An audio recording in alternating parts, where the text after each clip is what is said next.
Alrighty. Hello, everyone. Welcome. Come on in, come get comfortable.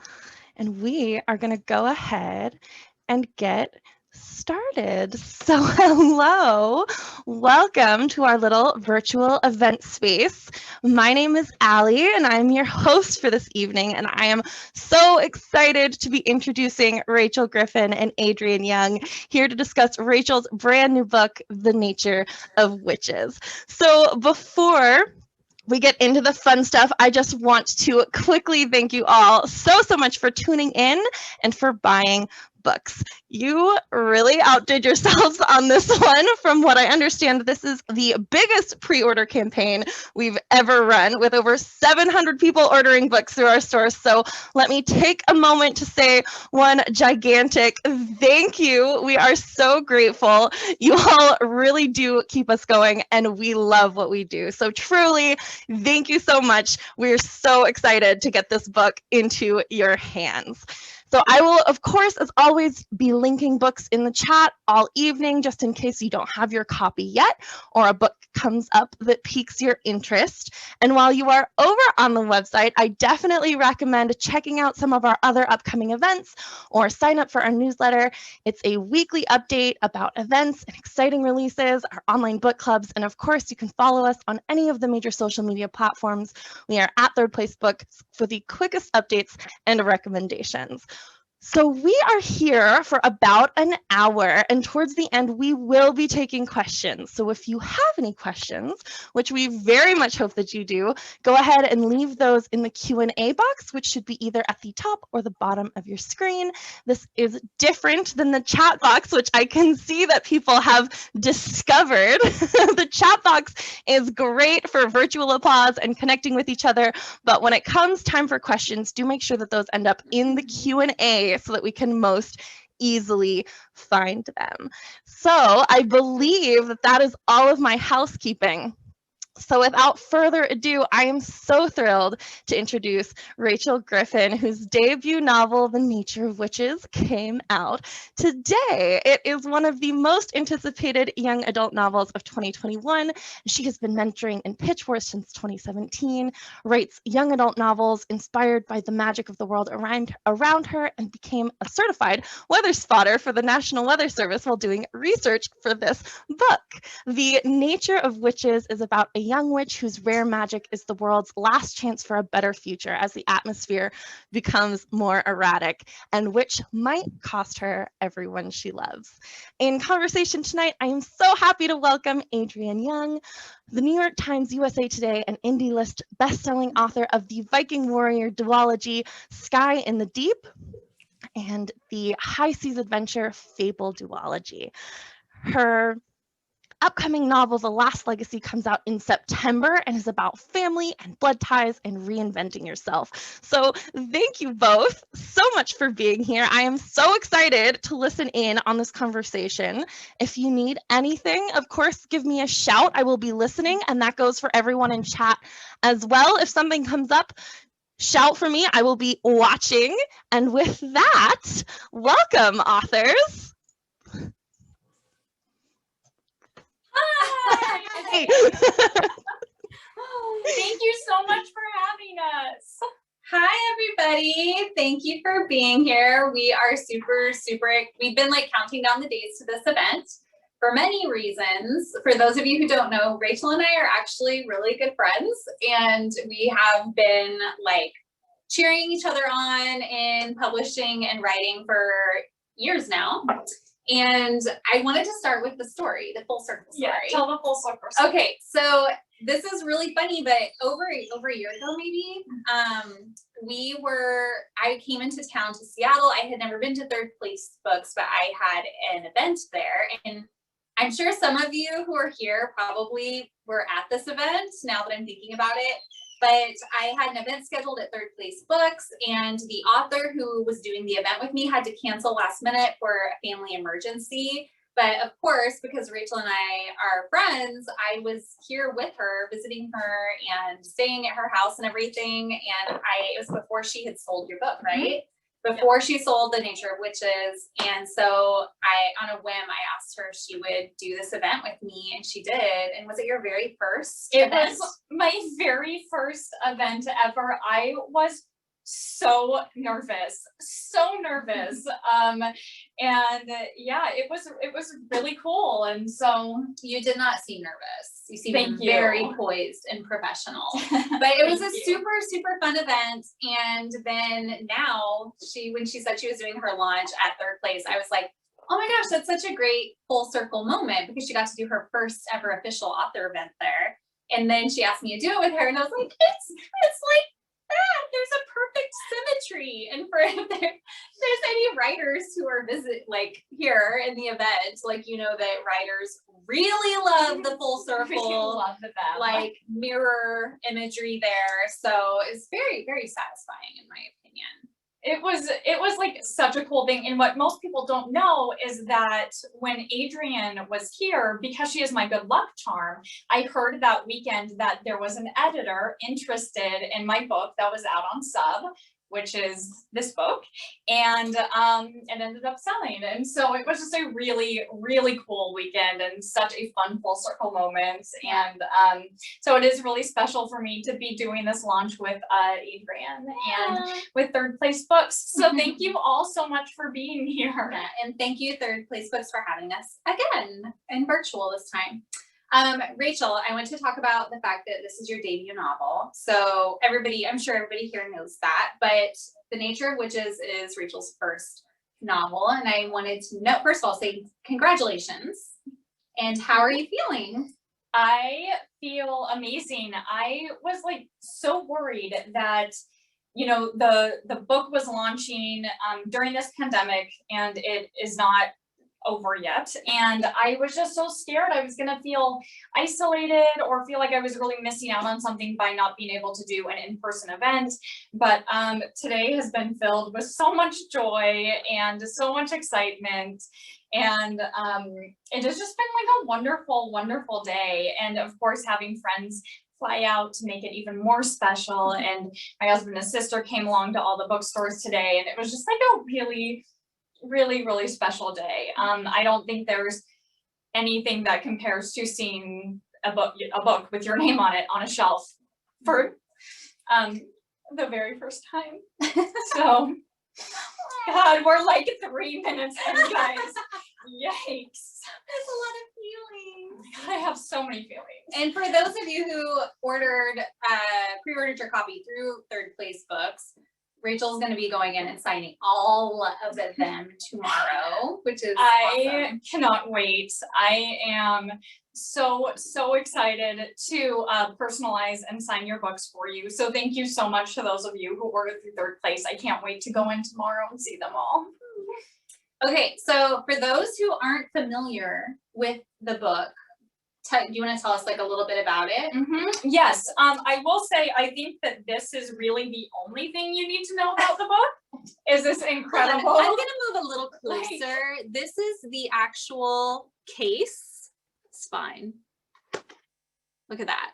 Underneath the jacket, this is what the book looks like, which is just gorgeous. Yes. So, but if you would like more information, The Nature of Witches is a young adult contemporary fantasy that's set in a world where witches have long maintained the climate and they're starting to lose control of it.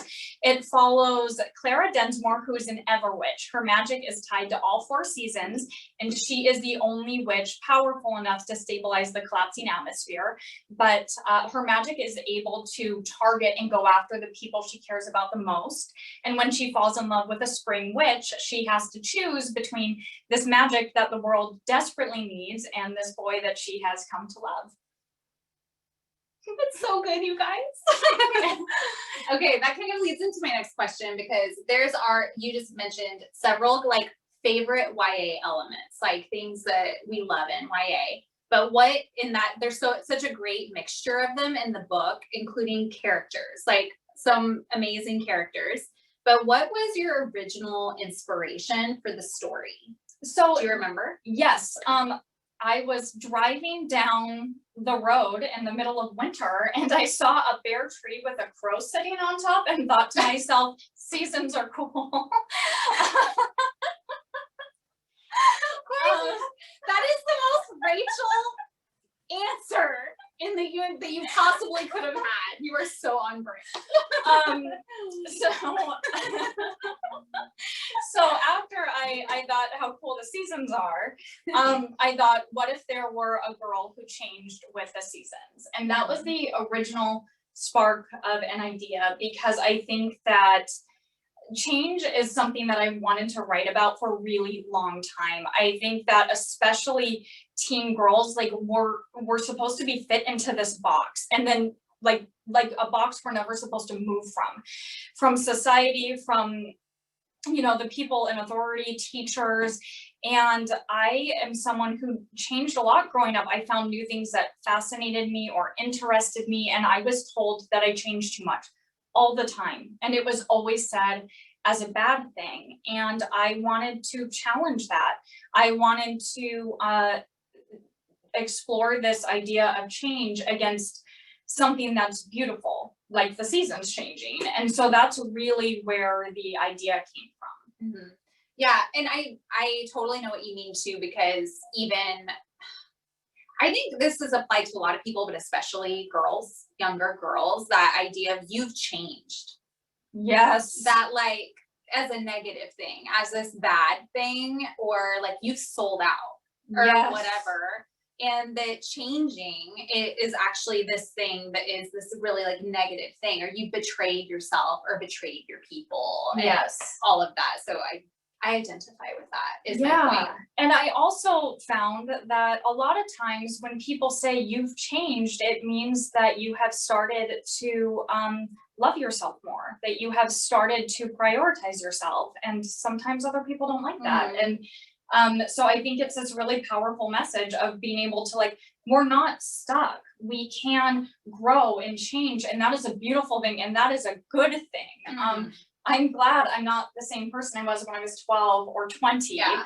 And like, I think it's also an indication that you have the courage to explore. Yes. Like, you're not afraid to explore yourself and your boundaries and your limits and all of that. So anyways, I agree so much. And also talking about inspiration, I wanted you to tell a story about seeing the eclipse from the plane. Yes. Yes. Just tell it, because I don't want to give it away.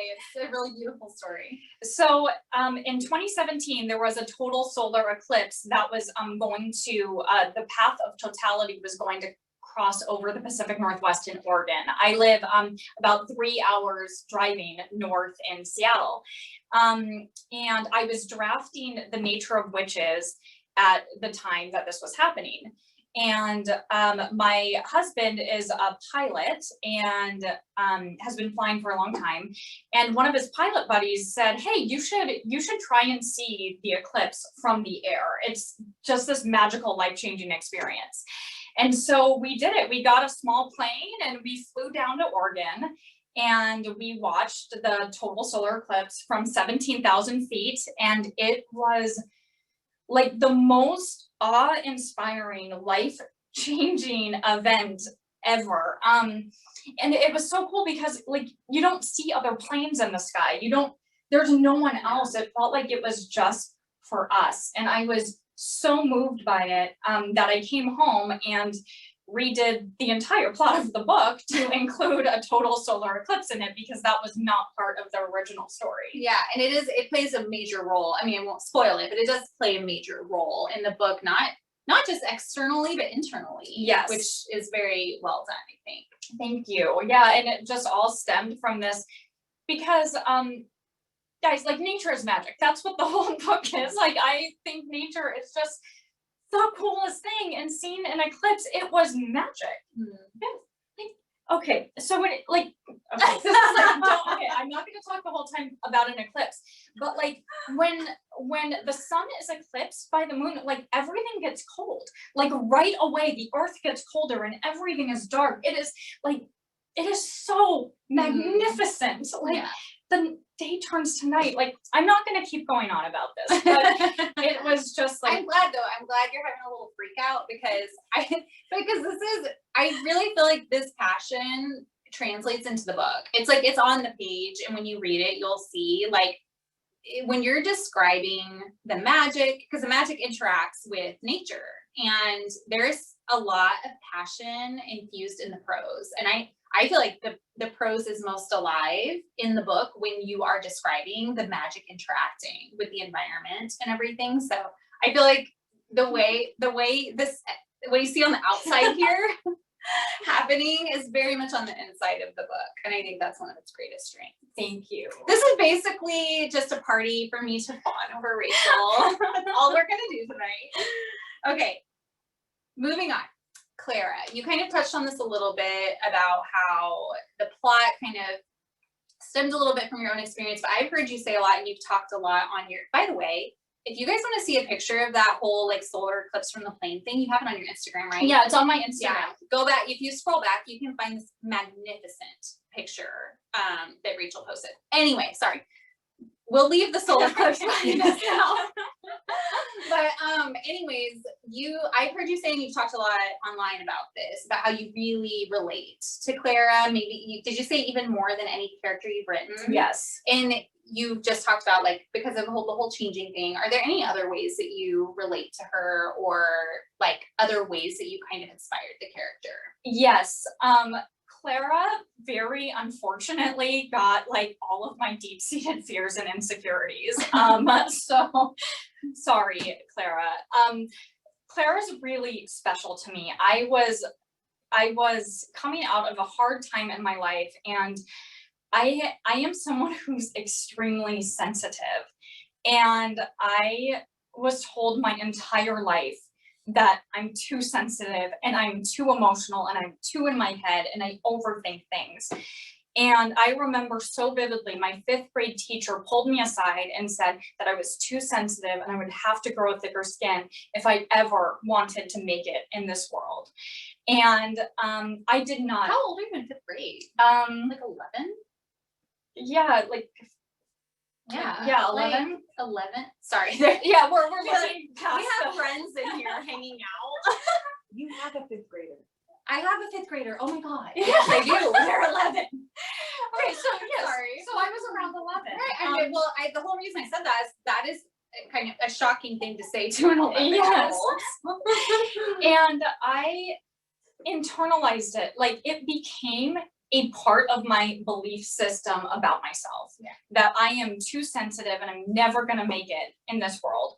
And I didn't grow a thicker skin, and I'm now 36 and I'm still just as sensitive. And I wanted to show Clara going on this journey of having these deep-seated beliefs about herself that other people have told her are bad or are weak. And over the course of her journey, of her story, reclaiming those things and embracing them as strengths. Mm-hmm. Like giving her the ability to look at those things about herself and choose that no, like being sensitive is not a weakness. Mm-hmm. Being thoughtful or being in my head thinking about things, it's not a weakness. These things are strengths, and they add to my magic that I'm putting out in this world. Mm-hmm. So that is a really big part of the story that I hope readers take away, that like those things that maybe you thought were good about yourself that other people told you weren't, they're good, and you can reclaim those as your own and embrace them and find the strength in them. Mm-hmm. Yeah, and I've heard that described as taking back your power. Yes. You know, like, which can be applied to many things, but that's what it makes me think of. Yes, exactly. Yeah. So I also wanted to talk about the romance. There's a lot of romance. Clara really doesn't hold anything back from the reader. She's pretty raw. She's a pretty raw character, and she kind of lets the reader fully into like the internal landscape, which I love. And it's not as simple as like, oh, she just falls for this guy. Like there's like previous relationships, there's like lingering feelings. Like I feel like it's a pretty realistic portrayal of a human like in love and everything. But this whole thing about changing with the seasons, I feel like the romance part of the story was kind of like this anchor, but not in a way where the main character loses her autonomy.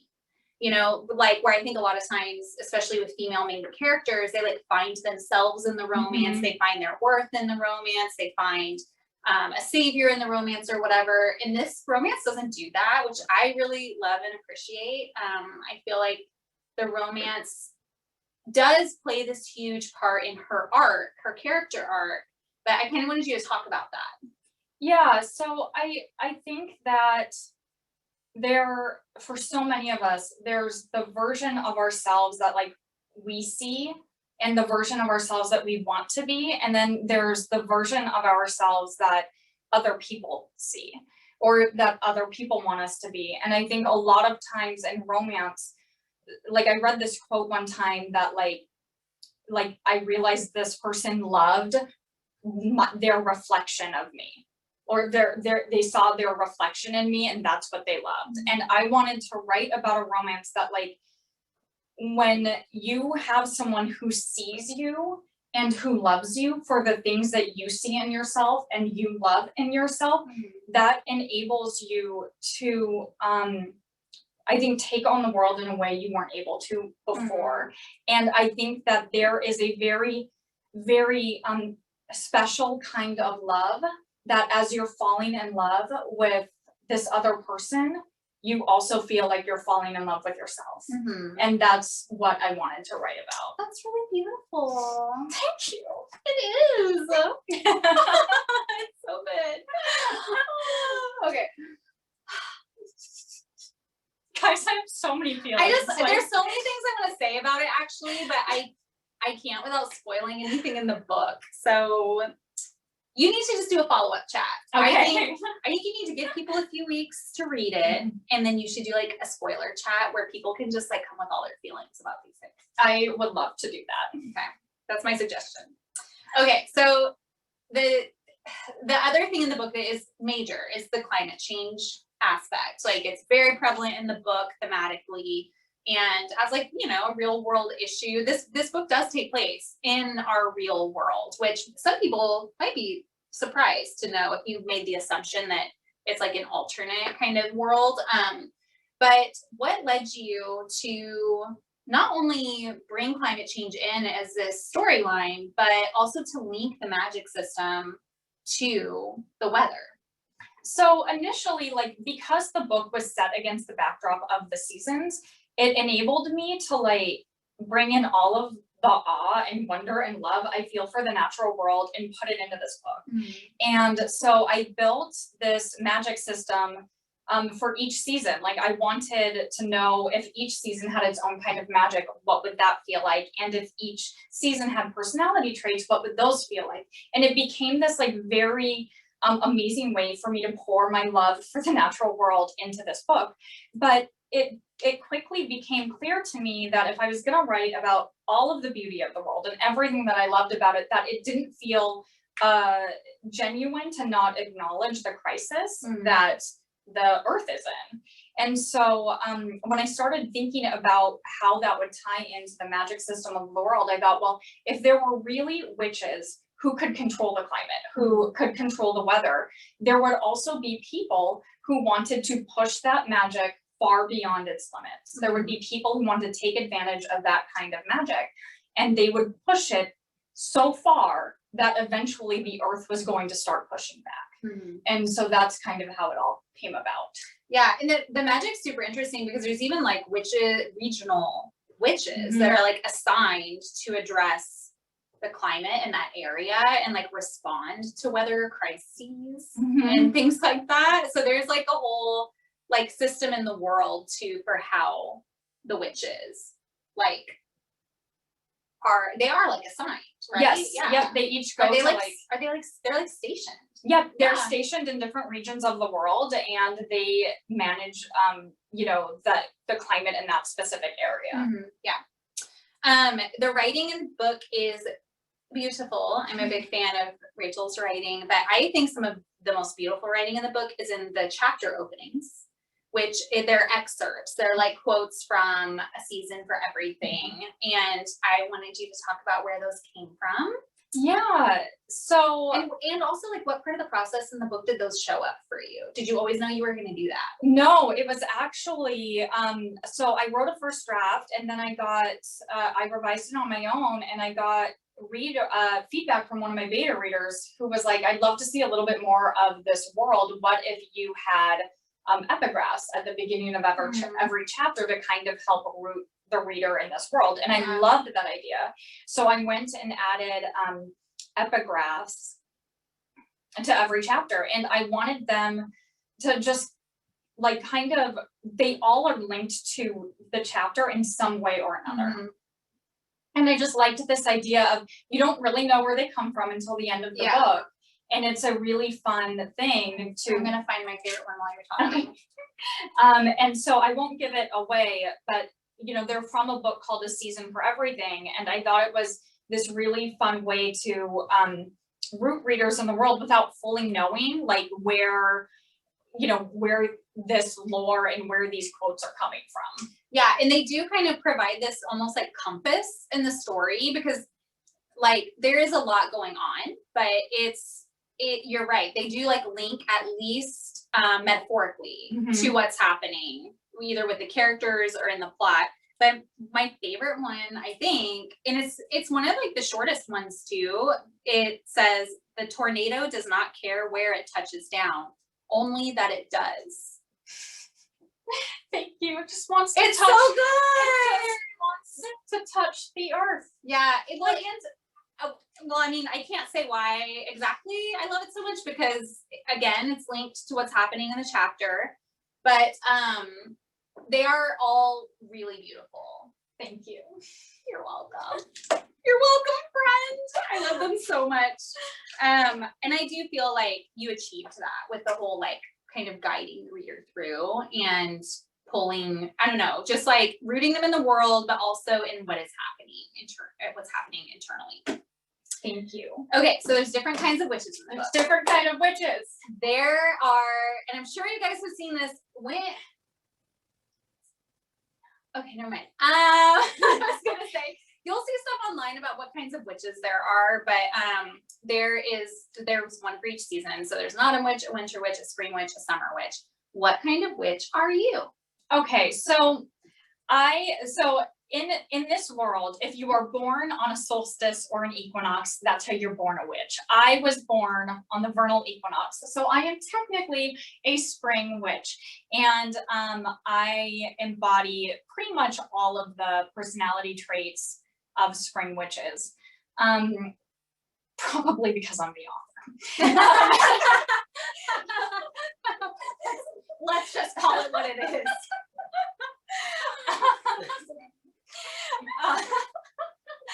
But anyway, I think that like the idea was that obviously that I was told that I changed too much all throughout my life, and so I really identified as an Everwitch, as this person who has different seasons of her life and moves through those differently.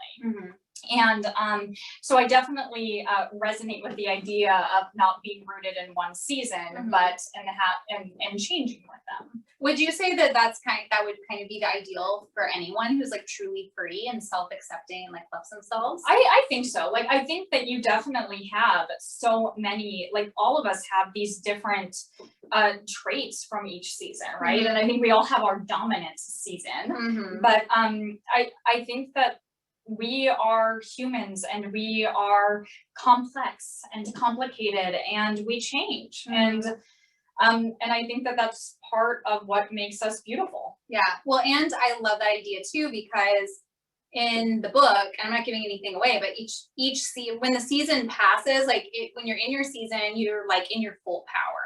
But when that season is over, you kind of like lose touch with that power. And you're not thriving anymore. Like summer witches thrive in summer, not just because of their magic, but their response to the environment and the weather and what's happening in the world and like on the earth. So I feel like that is also a really beautiful idea that you don't lose your power when you're like out of your season. No, if you're never an lose Everwitch. it. Yeah, and it's always, Yeah, and for the Everwitch, right, you're always in this full power, you're always thriving, it just is different. And the parts, there are different parts of you that come to the forefront in each season. Yeah. And I liked that idea. Yeah, I do too. Again, because I wrote it. That's so stupid. I'm like, I loved that idea. Like, you're allowed to love it. Like, it's amazing. Yeah, thank you. It's an amazing book. Okay, I want to switch gears a little bit to talk a little bit about publishing. Yes. And your writer's journey, because I think a lot of people have followed you for years, like, and followed your journey, the ups and downs and all of that. And I don't know how many readers are aware of how long that journey often is for authors. It's very long for many of us. Most of us, it's very rare that it's not. So I wanted to know, how many books did you write, like, complete before The Nature of Witches? And then also, do you have any reflections on, like, how you've seen yourself grow as a writer? Yes, The Nature of Witches is the third completed book that I finished. That's what completed means. In case anyone was wondering. Okay. We can do this all day, all day long. Yes, it was the third book that I wrote. And the first one was a dystopian, and I didn't query that one or pursue publication with it because I quickly realized that I was not bringing anything new to the genre. Like, I loved dystopian. I am so ready for it to make a comeback. Me too. Yeah, I love dystopian. Love it. But I realized that, like, what I was bringing to the table wasn't anything new. And so I did not query that, but I loved the characters from that book. And so I took them and then wrote them into an entirely new story that was a contemporary book with supernatural elements. And that book is actually the book that got me my first agent, and that was the first book I went on submission with. Submission is when your agent takes your book to publishers to try and sell it, and it did not sell. And now, of course, looking back on it, I am so thankful, because I don't think I had truly found, like, who I want to be as a writer yet. I think I was still figuring out what I want to say and what is important to me and what matters to me and what are the things that I want to put into my books. And this book is exactly the book I wanted to debut with. So it was a long journey. It was, I started seriously pursuing publication 9 years ago. And I could not be more thrilled that this is the book that I'm debuting with the team I'm debuting with. And the benefit of having it take so long is that you make amazing friends along the way. And so it's really cool. It is really cool to be able to launch a book in the world when you have already forged these incredible relationships. Adrienne and I met before either of us were published. So just like a really special thing to be able to be on the journey for so long with other people. Yeah, and then be able to, like, see other people's wins and, like, let it keep the hope alive, you know, and hopefully, and then, like, I don't know, it's just so rewarding and satisfying to see people who you've watched their journey, like, finally reap those rewards. And even, and I do think there's something to be said to, just touching on what you said before about waiting for the right time, even though, like, back then you would have wanted that book to be published. It's like, in retrospect, you can kind of see, you know, like, this was the one, this was the right one, and you had to wait for this time. Yes, exactly. Yeah, very true. Okay, what do you hope, you've hinted at this a little bit already, but what do you hope readers will take away from the story when they turn the last page? So I think that there are two things, and one is the one I already touched on, that, like, I hope that it inspires people to reevaluate these things within themselves that maybe are insecurities or maybe other people told them are weaknesses, and embrace them as their own and find the strength in them. P.S. to all of the sensitive souls out there, sensitivity is a strength. And you should own that and embrace it, because it is an absolute strength. We need more people, more sensitive people in the world. We need more sensitive people. The other thing is that I wanted to talk about how much I love the earth. I think that at its heart, this book is kind of a love letter to the earth. And I hope that readers feel that love and awe and gratefulness I have for the natural world, because I think that when you love something and when you're grateful for it and when you're inspired for it, you protect it. And this is the only home that we have. Yeah. Yeah. Okay. I know that the Nature Witches is like the belle of the ball today and will be for a while. And like we're focused on this book, but I also wanted you to talk about what is next for you, because I know that when people finish this book in like tomorrow or like this week, that they're immediately going to be like, what is the next thing she has coming out? And you do, I know you can't talk about everything, but what can you say? Okay, so what I can say is that I have another book coming out next year. And it is another contemporary fantasy. It is a witchy story, and it is set in the Pacific Northwest. And so it has all of my if this is a love letter to the earth, this next book is like a love letter to the Pacific Northwest.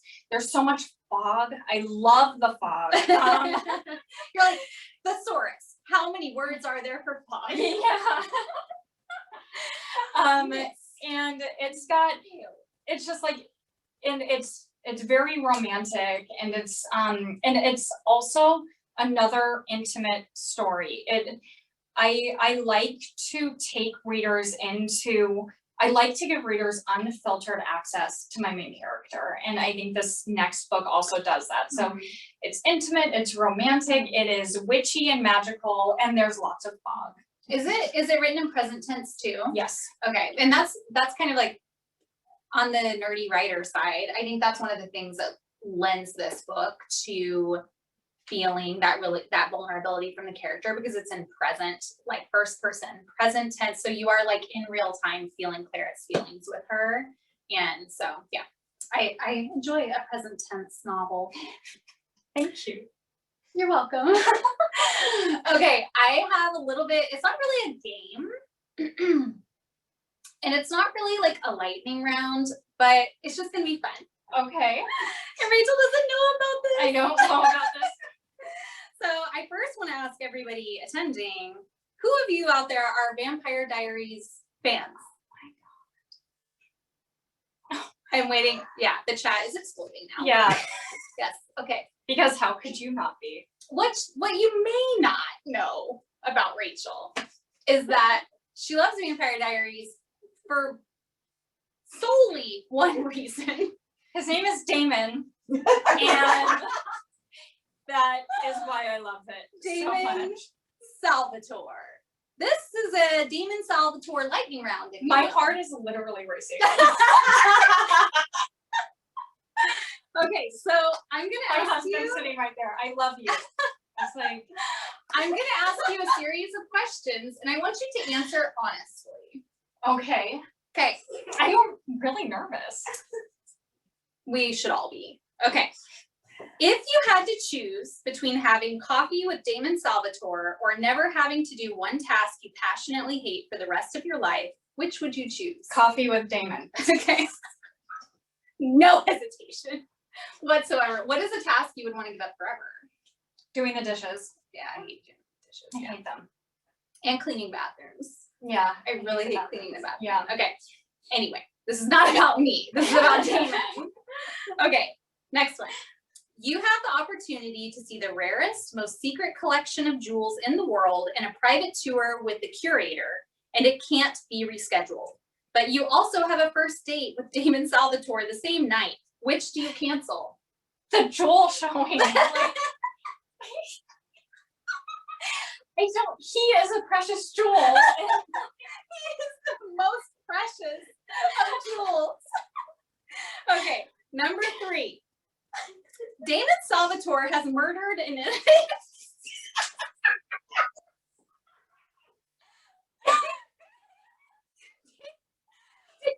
you like how I'm using his first and last name for every single one? Because he's not just Damon. God, I hope he's watching this. He's Damon Salvatore. Okay, Damon Salvatore has murdered an innocent human in a fit of rage after his heart was broken. Can you forgive him? Yes. Absolutely Absolutely. Okay. Number 4. He's very complicated. He's not just like all evil. He's very complex. He's precious. Okay. Number 4. Literally crying. Salvatore House is burning, and Damon Salvatore is passed out in the dungeon downstairs, dosed with vervain. Duh. Because that only happens like 18 times in the series. You are a mere human who will surely perish if you go in and try to save him. What do you do? I die with Damon.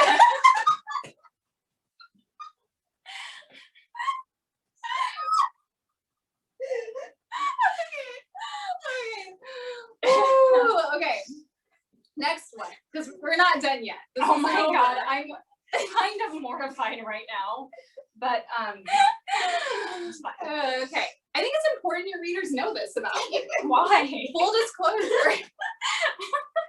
Okay, the next one. Okay. You're on the run and have to leave the country quickly. You can only take one thing besides money, your passport, and the clothes on your back. Which do you take? A single petal from a black rose bouquet that Damon Salvatore sent you on your birthday that you dried and preserved, or your glasses? Well, I'm dying without my glasses. Oh, okay. Well, you better think hard about this. This is. I have to choose my glasses. Okay. But I would spend a moment with the petal before I fled. I would hold it in my hand.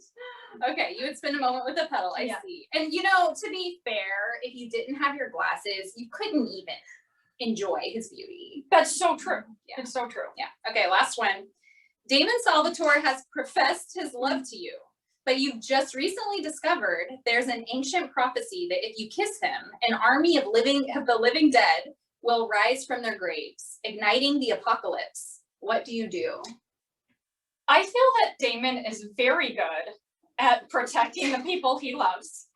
And so I'm going to risk the kiss and trust.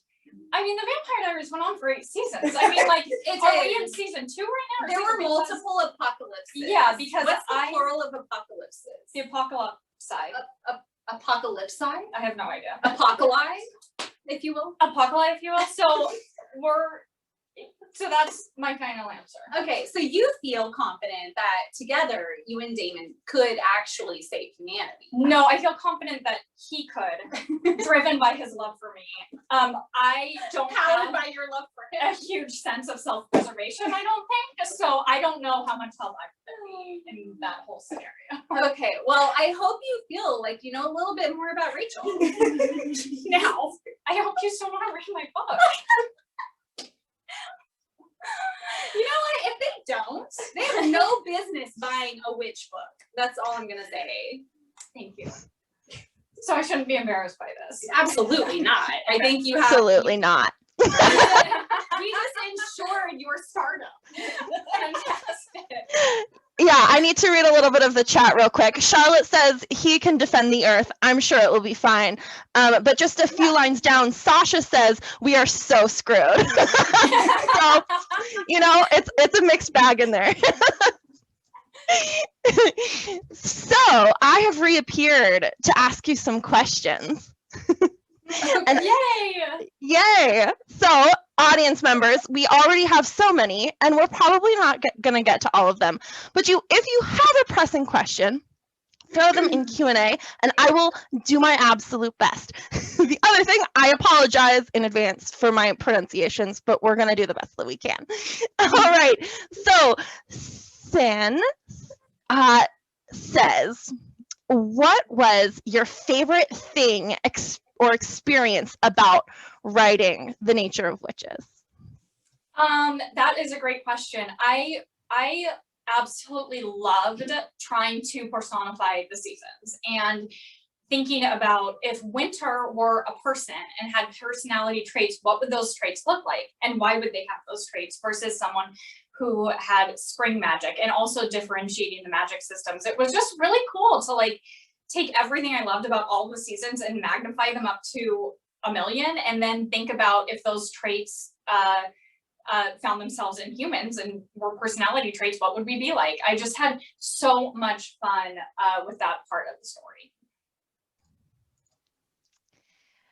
So Emma would like to know, and I love this question, so good job, Emma.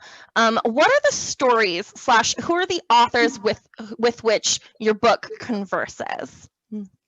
So I think it's definitely been compared to Shay Earnshaw, which I find like is a huge compliment. I absolutely love Shay's writing. The Wicked Deep and Winterwood, they're just absolutely beautiful books. If you have not read them, please check them out.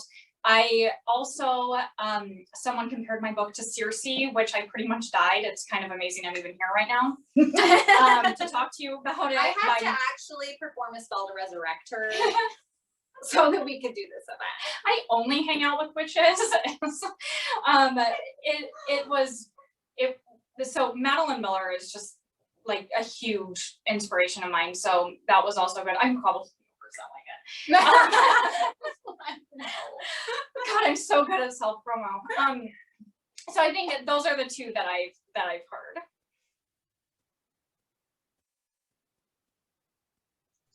I'm linking Circe in the chat, though I'm sure you guys can find it. Also, I would recommend her other book, Song of Achilles. Oh, so good. Both so good. So Fernando wants to know how you both discovered your writing voices, and was it a difficult voice to follow, or did it come naturally to you? Would you like to start? Sure.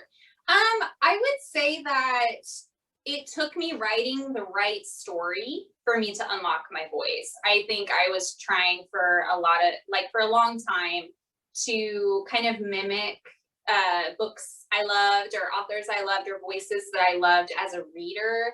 And it wasn't until I tapped into the type of storytelling that I really had a deep connection with that my voice really came to the surface, and I was able to find like how it was distinct from others.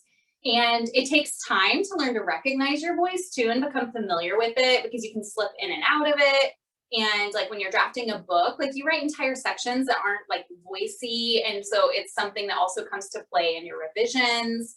And it's something that you hope by the end of the book is infused on every page. But I think it's a journey. I really do. I think it takes time. A lot of writers who are just starting out can feel very frustrated that they haven't found their voice, or they don't really understand voice, or they're trying so hard to tap into that unique quality of their writing, and they are just struggling to do it. And I really do think it takes time to really explore and kind of play with storytelling before you honestly almost kind of stumble upon it. Mm-hmm. Would you agree? Yeah, I completely agree. I think that for me, when I started writing a book that had all of these elements that I totally loved, like, I'm a huge weather nerd, and even like infusing a book with my love of the weather or of how deeply I feel about being seen and understood by other person, working with themes that like deeply matter to me, I felt like my voice came out naturally throughout that process of finding what's important to me and what I want to write about. Mm-hmm. And that took me a while to find, but as soon as I started working on something that was resonant, like wholly resonant with me, was when I feel like my voice really came to the surface. Yeah. So speaking about being a huge weather nerd, Isabel would like to know, she says, I want to hear more about the process of becoming certified. What was the process like? Did you have to take a test or predict a tornado? I so wish I could predict tornadoes, but no. So I I am, for those of you who don't know, a certified weather spotter with the National Weather Service. Very fancy. Yeah, it's very fancy. And basically there was a class being offered at my local airport, being offered by the National Weather Service, that you could go and learn all about these signs to look for that key you into the fact that you're about to experience severe weather, because the National Weather Service has weather stations all over the world, but they can't be in like every localized area all at once. And so weather spotters kind of serve as their eyes and ears on the ground. So while I wish I was jumping in a Jeep, a la the movie Twister, and chasing tornadoes, it's really me looking out my window and being like, I have to call the National Weather Service. But I do have a secret code and phone number that is not known to the public. So she's basically a secret agent. I'm basically a secret agent, is what it comes down to. Yes. A weather secret agent. I love that. So Devona would like to know, what are some of your go-to world building tips from each of you? Well, first, I would say read books that do excellent world building and take notes, because world building really is like being an architect. Like, there are so many peripheral things in the world, that like little details that might not be totally pertinent to the plot, but they just color in the edges of the world and make it feel real to the reader.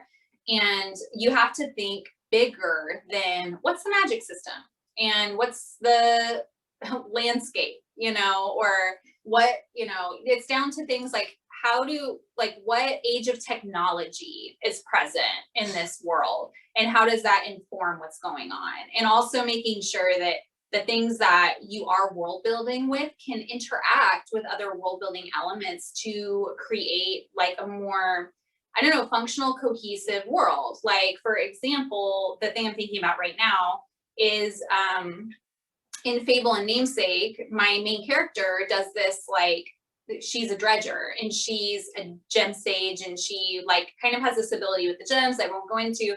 But anyway, she dives on these coral reefs, she free dives, and she dredges precious gemstones from the reefs, and then she brings them back up. Well, I loved that element, but it wasn't enough on its own. Like, it's interesting and it's cool and it's pretty to visualize, but instead of just making it just this ability and this thing that exists in the world, I made it part of the economic structure. So it's something that trade runs on, is these gemstones, and that feeds into like the guilds of the world and all of these things. So I think you have to do it in layers, is kind of what I'm getting at. It's not something that you can really just sit down and map out your entire world. There are things that are going to come up as you're writing the story that serve the characters and the plot at the same time. And I think those are the most effective world building elements.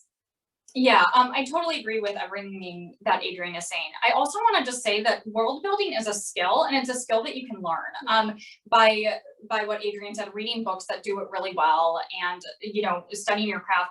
I also think though that one of the things that helped me with world building so much was figuring out, why does this specific main character live in this specific world? Mm-hmm. How are the two tied together, and what makes them reliant on one another? Like, mm-hmm. Why is it this character's story in this world? And I think that when you can figure out the link between those two, it helps so much of the world building come naturally and organically throughout the story. Mm-hmm. Yeah, I agree. That is such a useful answer. Thank you. Thank both of you. So we have an anonymous question here that I love, because you two are just the dream writer friendship. We can all see it on screen. But this person asks, can you talk about finding your writer friends, especially before publishing? And more importantly, how did you trust them enough to connect with them, to show them your words and accept their feedback?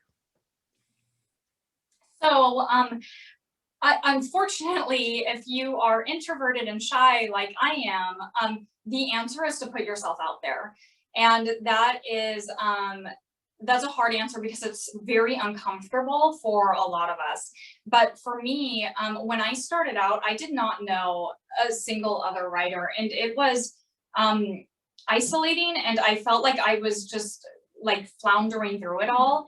And I would say like the single best thing for me and my writing journey was meeting other writers. And so while it's so hard, I do think it is 100% worth it. And I think that there are certain things you can do, like, you know, when the world opens back up again, go to local author events of authors that you love. A lot of times, like, it's a bunch of the same people at these local events. Put yourself out there on social media. Adrienne has this hashtag called find my writing community. Find my writing community. And okay, it's in the chat. It is an incredible resource. There are thousands of posts on this hashtag of people trying to find other writers. So spin through the hashtag, post your own story, and, or when I say story, like post, you know, picture of yourself and about your writing journey, and like connect with the people who you feel like you resonate with what they had to say. And then when it comes time to swapping pages, I would say you do not have to go all in. Swapping one chapter just to begin with to see if you are a good fit and if you match up well with the other person is a great way to start. Yeah, and I think you can get a pretty good indication of if someone's a good match for reading your pages just by talking to them about story. Yes. If you guys are on the same wavelength and with storytelling, then it's a pretty good sign that maybe I could trade a chapter with this person, or maybe I could trade a page, an opening page of my novel with somebody. And then, like, no pressure. Nobody has to sign their name in blood. You're not stuck with this person forever. You can try it out and see how it goes. But I think that the value in having a community of writers is not just in being able to cheer each other on and support each other and, you know, encourage each other when you want to give up, but it's also learning from each other. Like, there is so much to learn from other writers. And I think that for me, I have felt like there was a part of me that I never really felt was understood by anyone until I made friendships with other storytellers, because it is its own kind of experience and lens that you see the world through. And so I think there's a really deep connection that can happen there when you are developing relationships with writers. And I will say that it was also a crossroads for me, big time. It was very difficult for me to put myself out there. It will be uncomfortable. You will start sweating when you send your first DM to a random stranger on the internet whose picture you liked and you read their caption and you thought maybe I could connect with this person. And you're like, hi, it's me. I'm this other random writer and I want to make friends. But you will be surprised how many people will read that message with relief. Yes. And will respond in kind and be like, oh my God, me too. Oh my God, me too. You know, so I think like meeting people in person is really valuable too. With the hashtag, like, people tag me and stuff all the time where they made a friend on the hashtag, they became critique partners, and then they drove 6 hours to meet each other in another city for a day just to hang out and meet each other in person and like talk about their books, you know? So I think there's great value in that as well. But I wish it was as easy as like, just go to this thing and you'll find them, but you do have to get way outside of your comfort zone and do things that like you thought maybe you would never do in order to make those connections, but it's worth it. It's really, really worth it. Yeah. So the chat is absolutely full of so much love right now. The hashtag, what was the hashtag again? Find my writing community. I think I saw a bunch of people post it. It's hashtag find my writing community. Perfect. Thank you, everyone. And I mean, there's 200 of you in the audience right now. You know, go get on that hashtag, connect with each other. That's a good place to start, right? You're already doing it. If you specifically, I'm just going to throw this idea out there for fun. If you specifically want to maybe connect with other people who are here, like in this event, because you're like, oh, they like their books, that might be a clue that we might be a good match or have the same taste or whatever, then go on the hashtag and do find my writing community and do hashtag Rachel and Adrienne event or something. And then you can find each other and be like, oh, I saw that event. And then you at least have something to talk about. Wasn't it cool when Rachel said this? She's so smart and pretty. So I love that so much. And we are at the end of our evening. This flew by. I completely lost track of time. So my last question, I'm going to hold everyone just a little long, but my last question was from, oh, I lost the name of the person, but how did you know that this book was the one? Did you know it was the one? I did. I just had a feeling as soon as I started writing it. I loved this book from the very beginning of me drafting it. Just a side note, like, you're allowed to love your work and say that you love it. I don't know where this idea comes from that we're supposed to be like, oh, I don't know if it's any good. Like, I loved this idea right away. And you're like typing, you're like, amazing. There is this, Rachel and Solomon, she's another Seattle area writer. She's Go buy amazing. her book. Her book She's is coming out incredible. next week. Called We Can't Keep Meeting Like This. It's amazing. She was over here while I was drafting this book, and I was typing, and I leaned back and started laughing and then crying and then being like, I love this book so much. And Rachel just like turned and looked at. Anyway, that's a side note. So I had a feeling right from the beginning, and I think it was because I like poured my soul into this book. Like, so much of like my fears and insecurities that I had been too afraid to tap into for previous stories ended up in this book. And so I felt a really special connection to it right away. I want to say though that a lot of times people say, oh, I knew that this was the one, and then like things took off for me. This book was really hard for me to query. It took me a year to find an agent with it. And this was after I left my first agent. So it was still a really long road after I started writing it, but always in the back of my mind, I kept fighting for it because I just believed that this was the story I wanted to put into the world. And so I also want to say for the writers out there that like the length of time that things take aren't always an indicator of what is to come. So that's what I would say. I love that answer so much. Thank you both. Thank you so much, both of you, for being here. This was an absolute delight to be part of. Chat, I'm so sad that I have to push end on this. You're so wonderful in there. This has been such a love fest. I've been delighted to be part of it. Rachel, congratulations. Thank you both so much for being here one more time. And I think that this is where we say goodnight. Thank you so much for having us. For everyone who came to my launch event, thank you so much. It means the world to me. And congratulations. Thank you. Again. Thank you guys. Thank you guys. Thank you, everyone. Bye.